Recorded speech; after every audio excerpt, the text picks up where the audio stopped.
Wabarakatuh. Bismillahirrahmanirrahim. Alhamdulillah wassalatu wassalamu ala Rasulillah wa ala alihi washabihi wa mawala. Bapak, saudara, ibu-ibu yang hadir yang dirahmati Allah, kita buka pengajian kita untuk mengambil keberkatan. Ila amratin Nabi Mustafa Muhammadin sallallahu alaihi wasallam wa ala alihi washabihi wa kafatil salim wa li abaina wa ummatina wa masyayikhina wa jami'ar wal muslimin wal mu'minin dan semasa mentajidin bin atil skandal manisnya negeri tengah wajiban simbasi pemilihan al-fatihah. A'udzu billahi minasyaitonir rajim. Bismillahirrahmanirrahim. Alhamdulillahirabbil alamin arrahmanir rahim maliki yaumiddin. Iyyaka na'budu wa iyyaka nasta'in ihdinas siratal mustaqim siratal ladzina an'amta 'alaihim ghairil maghdubi 'alaihim waladdallin. Amin. Pengajian kita halaman 78 baris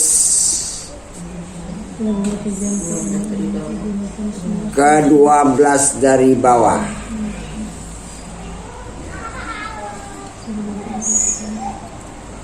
Yaitu judulnya, apabila Allah menghendaki menzahirkan karunia-Nya atasmu, Allah jadikan dan Allah nisbahkan amal karunia itu datang daripadamu, dibangsakan kepadamu, gitu ya. Nah, kita mulai. Bismillahirrahmanirrahim. Idza arada an yazara fadlahu 'alaika khalaqa wa nasaba ilaika. Apabila dikehendaki oleh Allah Ta'ala akan menyatakan, menampakkan, menzahirkan anugerahnya atasmu dalam dunia dan anugerahnya nanti dalam akhirat, niscaya dijadikannya dan dibangsakannya amal itu. Ini amal untuk si fulan, amal ini untuk si fulan. Nah, berarti amal itu tertuju kepada si fulan, itu karunia. Artinya bukan amal ditolak, bukan amal dibuang, bukan amal tak diterima. Nah, jadi nisbahkannya gitu. Kalian dengar ya, jangan bersuara ya. Perlu pemahaman ini sekarang, bukan perlu bercerita. Kalau cerita nanti udah siap.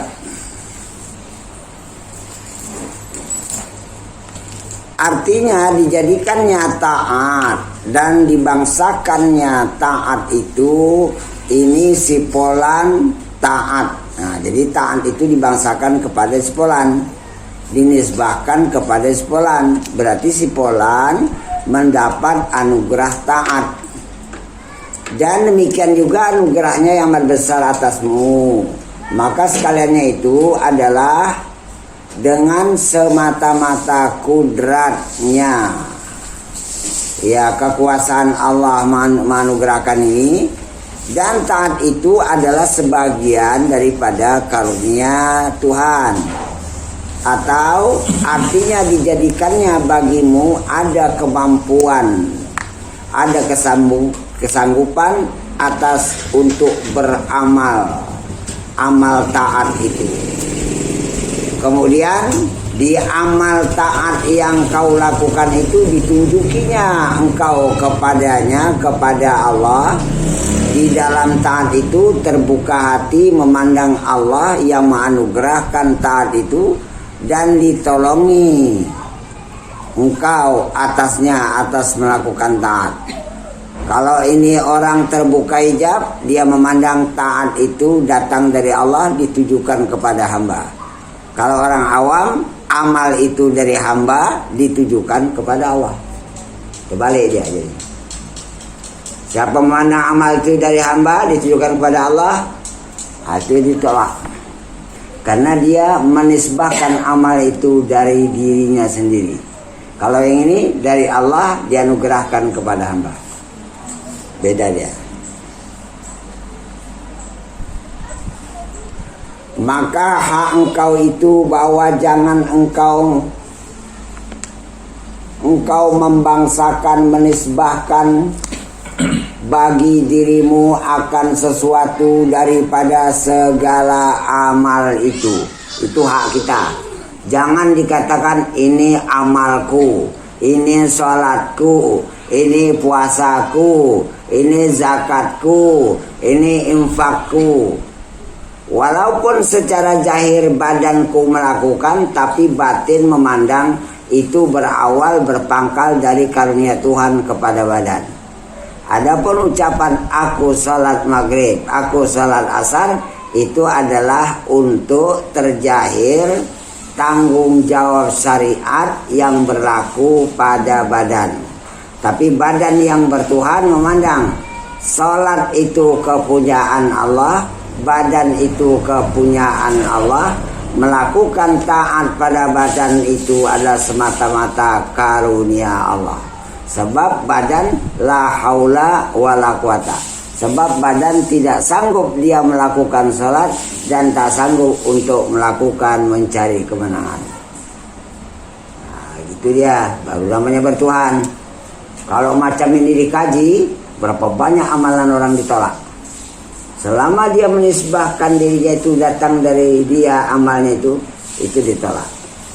Sebab dia merasa punya kemampuan untuk beramal, berarti syirik khafi. Maka karena itu dilarang di sini. Jangan menisbahkan amal itu datangnya daripada diri kita sendiri. Walaupun ini sedekahku, ucapan zahir, tapi dia memandang perlakuan yang kita lakukan itu bersumber dari anugerah Tuhan kepada badan. Dan kata Abu Yazid radhiyallahu anhu, telah tersalah aku dalam permulaanku, dalam bidayahku menuju kepada jalan Allah. Tersalah aku dalam 4 perkara. Yang pertama, telah menyangka aku bahwasanya akulah yang berzikir, akulah yang menyebut, akulah yang mengingat akan Allah. Mula-mula rupanya salah. Bukan aku yang berzikir, bukan aku yang mengingat, bukan aku yang menyebut. Allah tuh yang mengingat kita, maka hati kita jadi ingat. Allah tuh menggerakkan lidah kita untuk menyebut asmanya, maka lidah pun terjahirlah menyebut asmanya. Dan begitulah seterusnya. Jadi setelah sampai kepada nihayah baru paham Abu Yazid. Mula-mula rasa aku, tapi sedikit-sedikit mulailah ditinggal. Oh, bukan aku rupanya yang melakukan, tapi adalah karunia Allah kepada diri.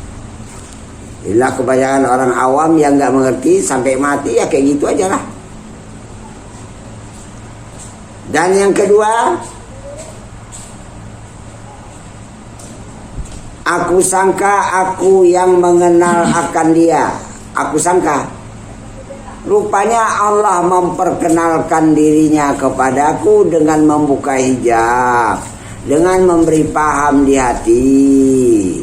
Oh, ini pengenalan ma'rifat bukan aku punya, tapi datang semata-mata daripada anugerah. Inilah yang dikatakan oleh Nabi, araftu rabbi birabbi.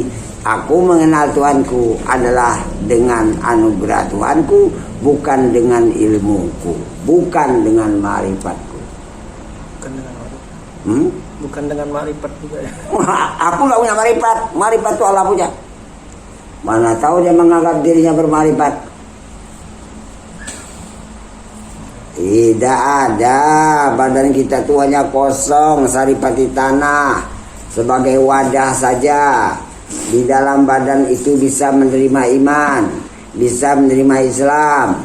Gabungan daripada iman dan Islam bisa dibukakan oleh Allah hijab. Itulah dia ihsan. Di ihsan itulah baru datang ma'rifat. Enggak bisa. Yang lebih dari itu perjalanannya itu nampak, itu kasyaf. Ini enggak semudah orang juga. Anugerah Allah kepada yang dipilihnya berbisa.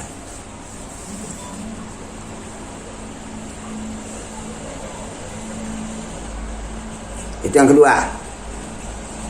Yang ketiga ya.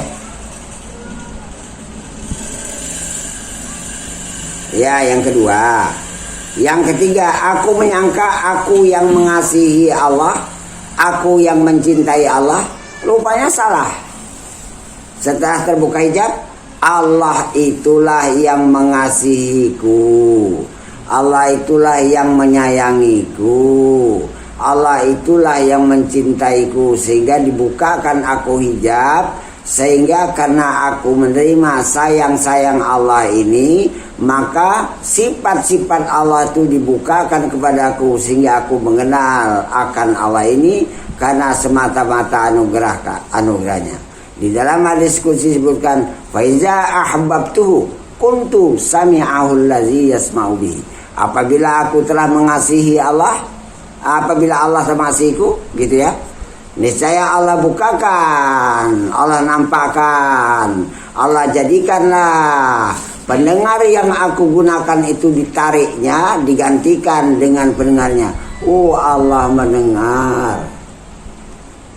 Bukan aku mendengar. Wa basarahul ladzi usiru bihi, dan jadilah aku penglihatnya yang digunakan lihat itu menjadi penglihatku. Artinya Allah menjadikan penglihatnya kepada mataku. Mana nih? Pakai uang. Hah? Pakai uang. Gimana? Dam? Kamar, kalau kamar bukan.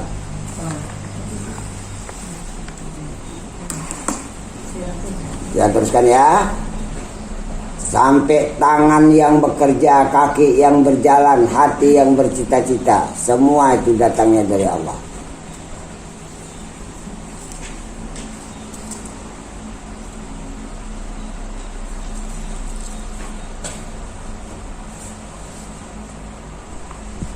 Itu semata-mata karena Tuhan ya. Dan aku menyangka aku yang mencarinya, aku yang berdoa, aku yang meminta, aku yang memohon. Tidak. Rupanya Allah itu yang menganugerahkan, Allah itu mengucapkan doa pada lisanku, dan Allah itu yang mendekati dirinya kepadaku. Nah, itu pula. Maka tatkala telah kesudahan-sudahanku, maka tatkala aku sampai di perjalanan nihayahku, perjalanan akhir menuju Tuhan, maka kulihatlah akan sebut zikirnya lebih mendahului daripada sebut zikirku. Wah, itu nampak. Allah nampakkan zikir Allah itu mendahului daripada zikir lidahku. Lidahku ini hanya menerima, hatiku menerima, terjahir pada lidah. Allah menzikirkan lidahku. Itu maka dikatakan zikir yang sampai kepada mazkur namanya. Zikir yang sampai kepada Allah yang dizikirkan. Itulah tingkat terakhir orang yang berzikir. Jangan merasa dari aku yang berzikir. Tapi untuk menempuh kemari kan cukup lama perjalanan. Artinya segala syirik hapi itu dilepasnya.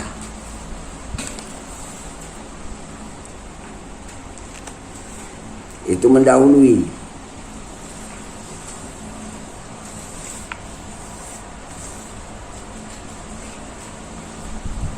Dan kasih Allah itu, sayang Allah itu, cinta Allah Ta'ala itu mendahului daripada kasihku. Aku batinku hanya menerima kasih sayang Allah. Karena Allah menyayangiku, dibukanya lah hijab, sehingga aku dapat mengenal akan segala sifat-sifat Allah. Ini kalau enggak sampai menerima kasih, enggak sampai kepada tauhid sifat. Bukan apa, bukan asma, ini di bawah. Nah, ini tauhid sifat ini udah tingkat menengah dia. Dia udah mengamalkan rasa mati, baru bisa. Dalilnya hadis qudsi tadi. Iya, dia nggak merasa dia punya hayat lagi, dia hanya dihidupkan. Dan di badan mati itulah Allah jadikan sifat-sifat ketuhanannya. Dan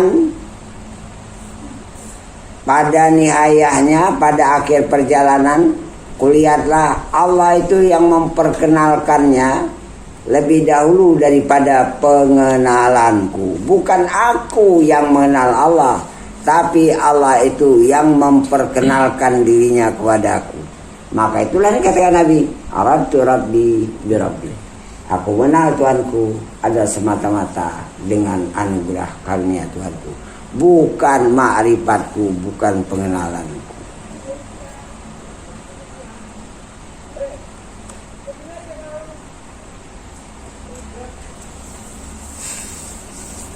Dan yang terakhir ya, kulihatlah Allah itu yang menganugerahkan kepadaku suatu hajat sehingga hatiku berhajat perlu, maka lidahku pun meminta dan berdoa. Ini berarti anugerah Allah itu, pemberian Allah itu lebih mendahului daripada permintaanku. Wah, lebih duluan anugerah Tuhan berdoa. Maka karena itu orang udah sampai di sini, dia tuh semata-mata menunggu isyarat dari Allah. Ada nanti masanya isyarat dia disuruh berdoa, dia berdoa. Ada masanya dia diam saja menerima bismillah, artinya menerima bagian yang sudah ditetapkan, dia menerima itu lebih bagus. Sebab dia takut mengatur hak Tuhan. Ilham katanya. Itu ilham. Karena dia dengan Allah itu badan itu hajat tempat kezahiran hak Tuhan. Mana ada iradatku sedikit pun. Maka karena itu badannya itu nggak ada tertarik kepada apa yang bertautan dengan dunia, nggak ada. Yang dianugerahkan oleh Allah dunia pasti ikut terima. Tatkala nanti Allah tidak menjahirkan berbentuk syariat merupakan doa, lidahku mengucapkan doa. Tengok ilham dari Allah. Bukan berarti sombong, salah, bukan itu.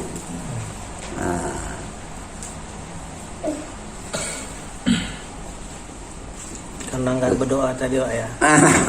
Orang awam memandang tak berdoa semua, bukan, tengok situasi orangnya. Kau nak minta apa? Enggak apa-apa, Mak. Baik anaknya. Hah? Baik anaknya. Yang satu permintaannya banyak, cerewetnya enggak sanggup. Mana lebih suka Allah tuh? Yang enggak banyak minta. Nah, itu udah nampak di dunia. Tahu diri ya. Tahu diri dia.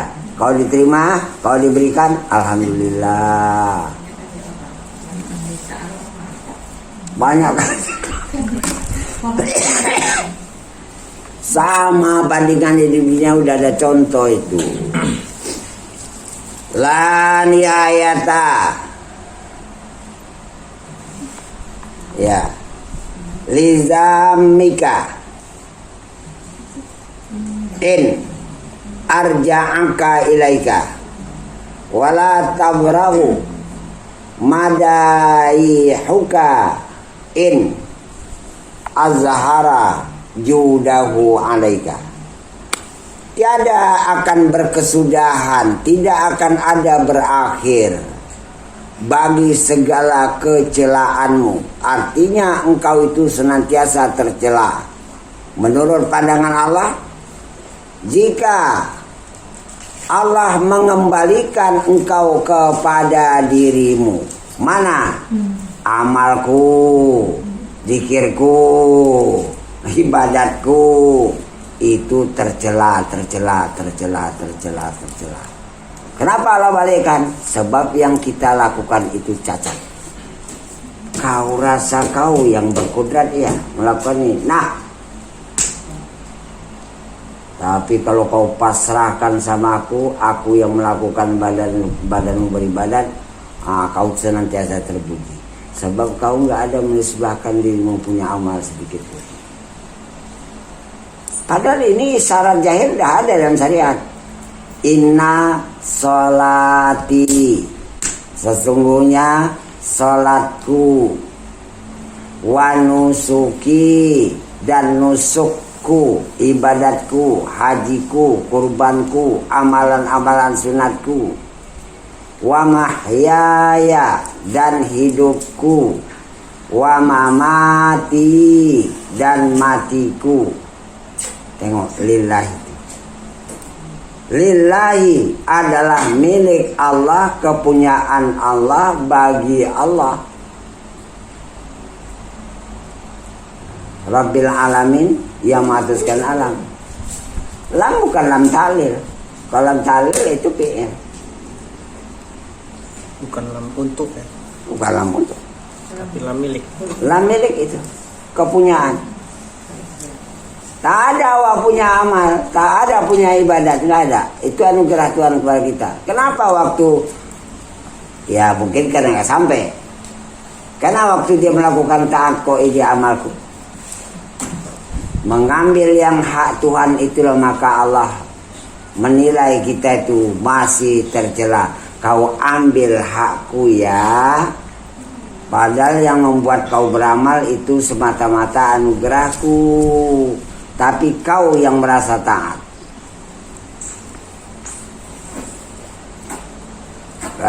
Senang saya tercerah lah. Kalau gak ditobatkan ini betul-betul.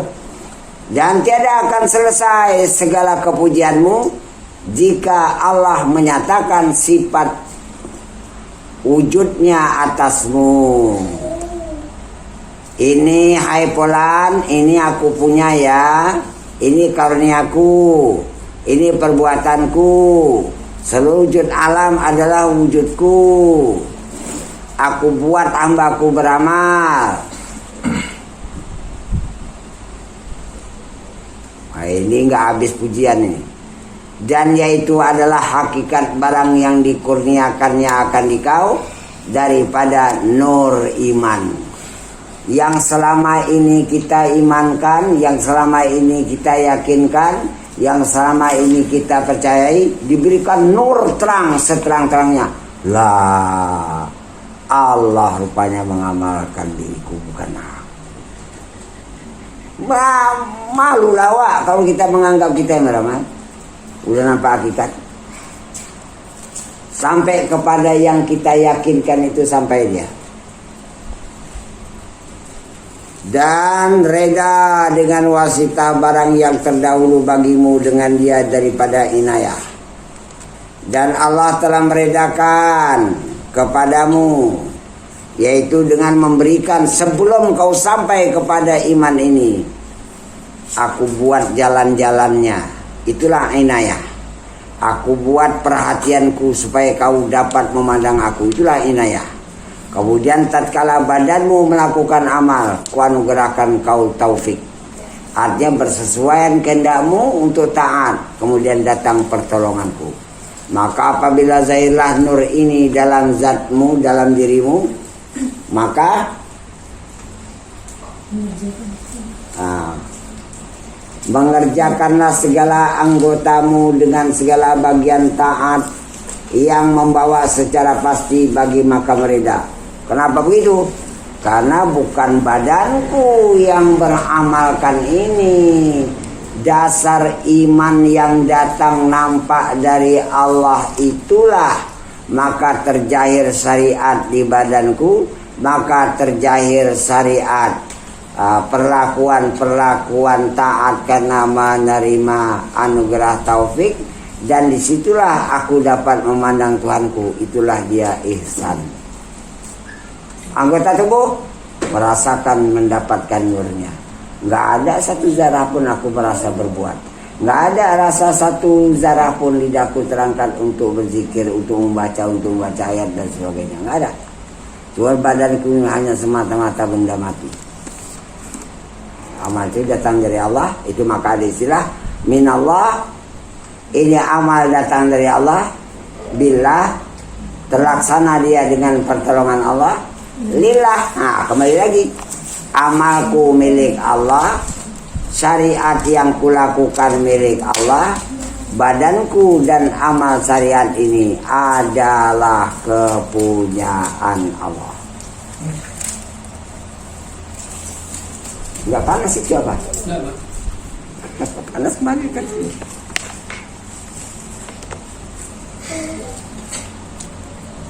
Nah, kita sambung aja lagi ya. Jauh lagi waktunya. Jam 3. Biar banyak sikit.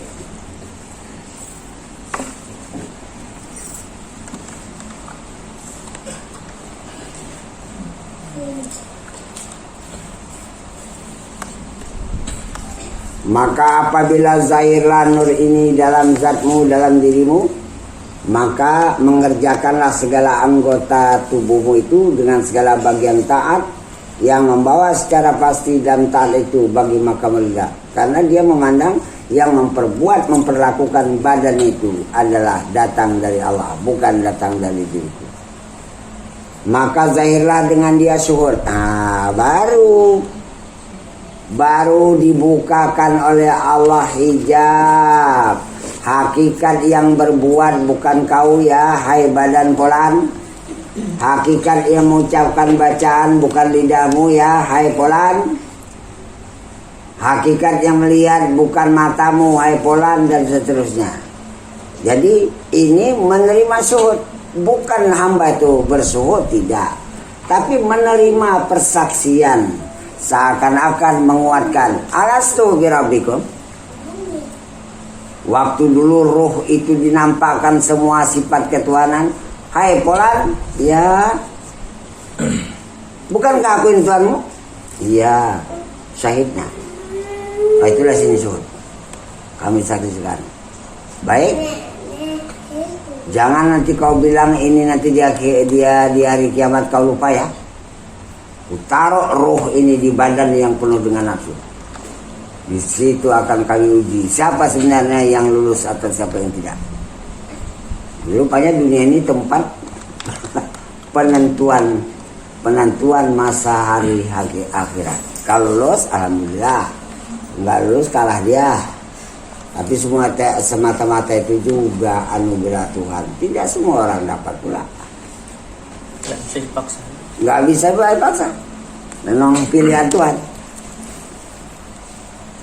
Hanya syuhud pada batin. Dan baiklah, artinya membawa kebaikan. Dan jinaklah hatinya.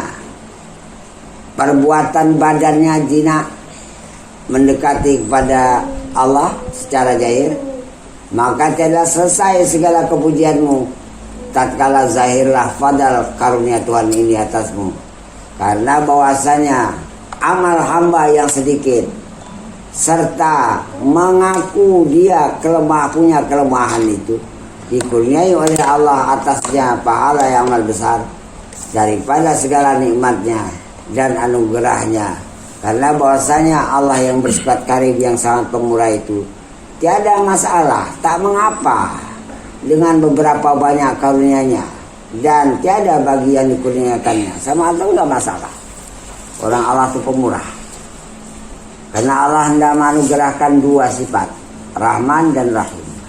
Pada badanmu kujairkan sifat Rahmanku, dan pada batinmu kuanugerahkan sifat Rahimku. Baru nanti kita jumpa yang abadi di akhirat. Ini jumpanya cuma sedikit di dunia.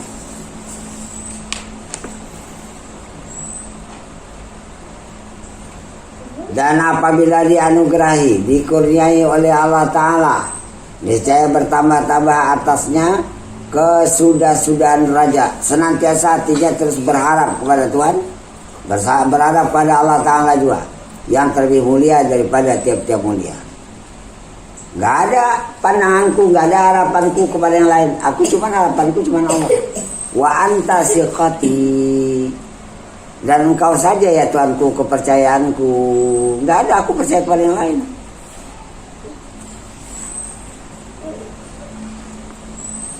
Itulah dia.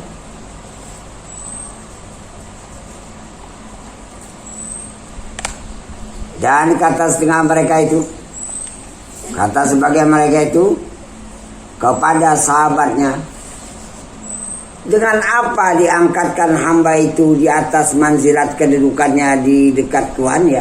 Dengan apa diangkat? Maka kata mereka itu, ya semata-mata dengan anugerah Allah, bukan dengan amal.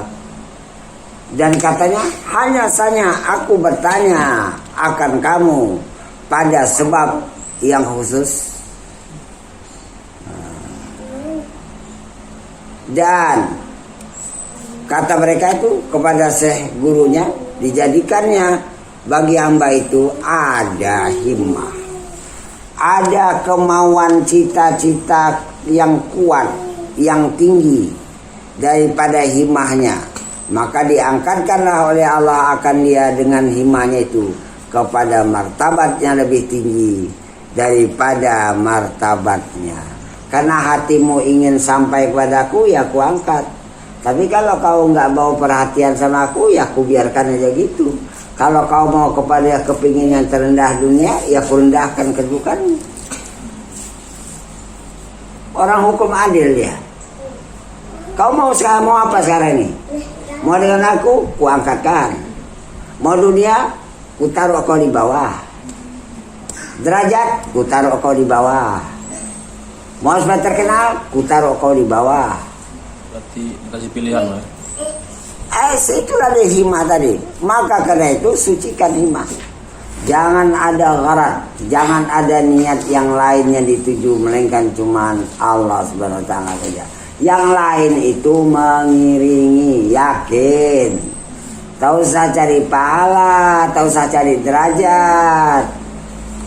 Yang lain itu mengiringi Allahnya dulu. Sebab Allah itu pemilik langit dan bumi, pemilik dunia akhirat, pemilik segala sesuatu. Kenapa ini enggak kita cari? Kenapa hibah kita kok terhenti di tengah jalan? Dan kata Syekh Imam Tajuddin bin Athaillah Al-Iskandari radhiyallahu anhu, kun bi awsafi rububiyatihi muta'alliqan wa bi awsafi ubudiyatika mutahaqqiqan. Jadikanlah olehmu pada segala sifat rububiyah, sifat Allah mengaturmu. Macam mana rasa-rasa aku diatur Tuhan ya? Macam mana rasa-rasa aku dikuasai Tuhan ya? Macam mana rasa-rasa aku dimiliki oleh Tuhan ya? Macam mana rasa-rasa aku ditetapkan oleh ketetapan hukum, ketentuan takdir Tuhan ya? Itu rububiyah. Nggak ada perencanaan sendiri, nggak ada. Serahkan aja pada yang mengatur. Ini yang diminta dijadikan supaya kita rububiyah. Allah itu Rabbinya itu betul. Kita bilang Allahu Rabbi. Allah itu pengaturku, Tuhanku, pemilikku, yang mendidikku. Baru betul ya. Baru banyak orang bilang Allahu Rabbi tapi nggak betul. Macam mana saya dapat ini ya? Supaya betul dia pelaksanaannya.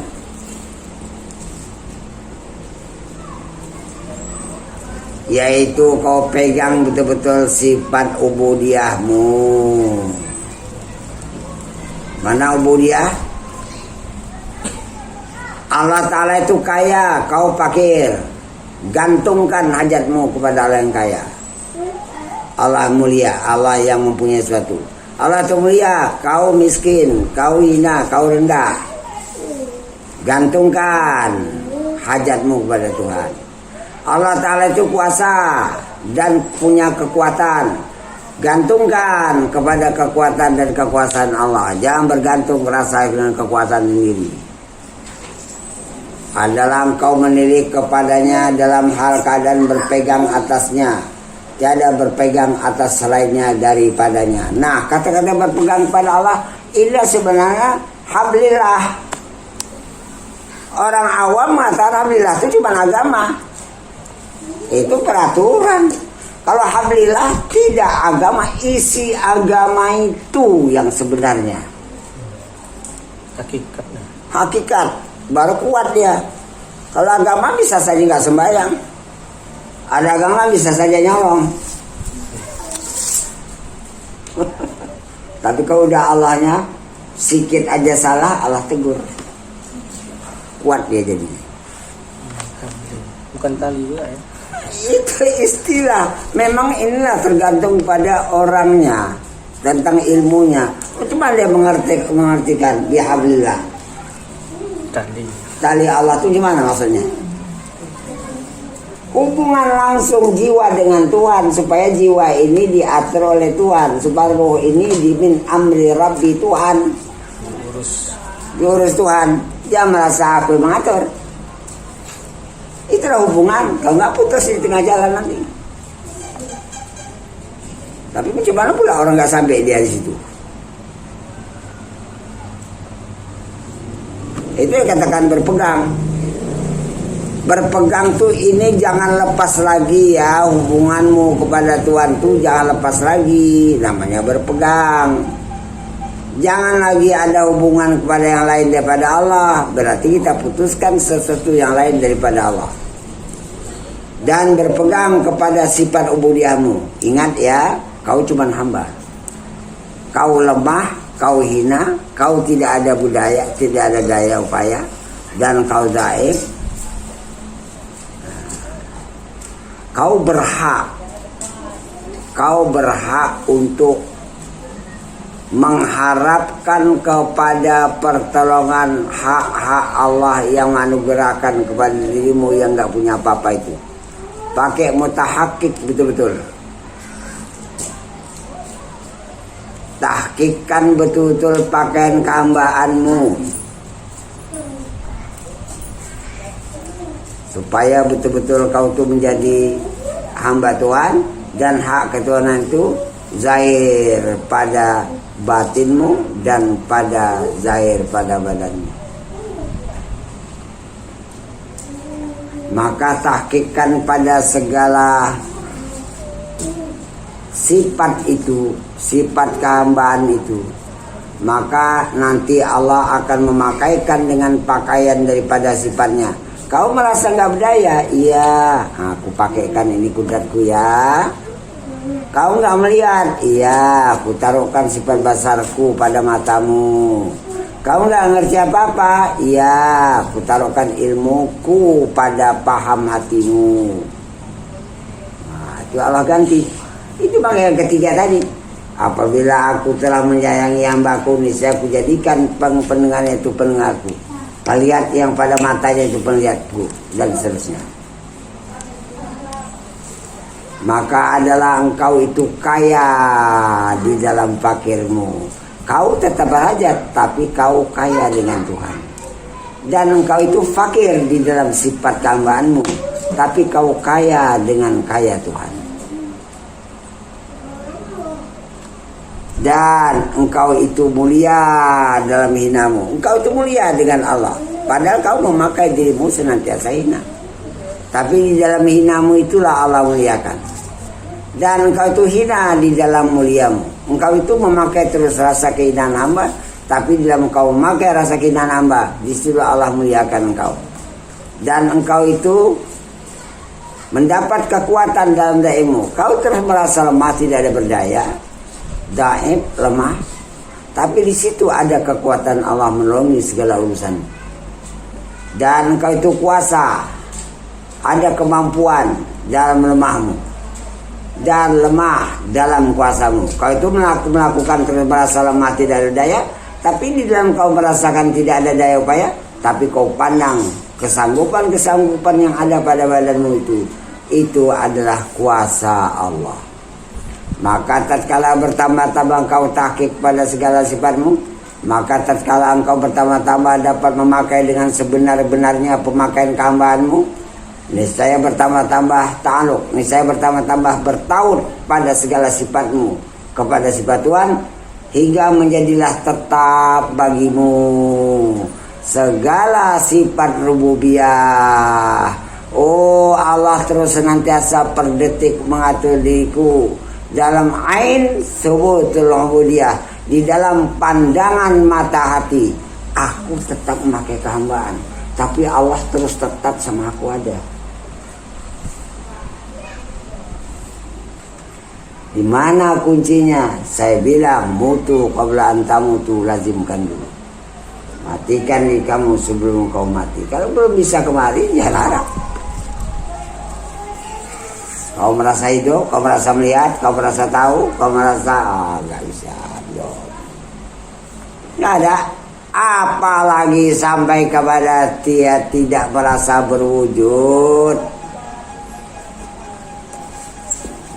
Maka dikatakanlah atasmu nama Ghani, engkau itu kaya dengan kaya Tuhan, dan engkau itu qawi, kuat dengan kekuatan Tuhan, dan engkau itu qadir, punya kemampuan dengan kemampuan Tuhan, dan engkau itu aziz, mulia dengan kemuliaan Tuhan.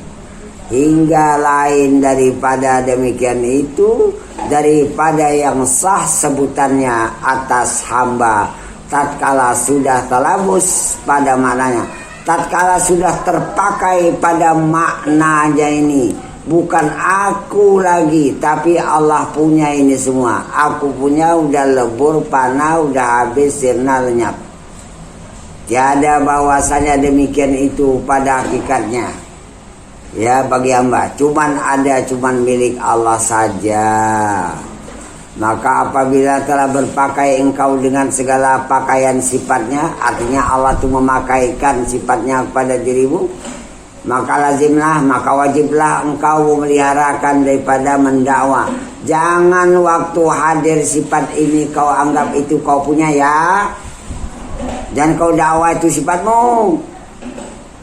Seperti yang menjagakan, seperti yang mengingatkan oleh mu'alif dengan katanya. Habis waktu? Habis ya? Insya Allah akan datang judul baru, halaman 79. 1, 2, 3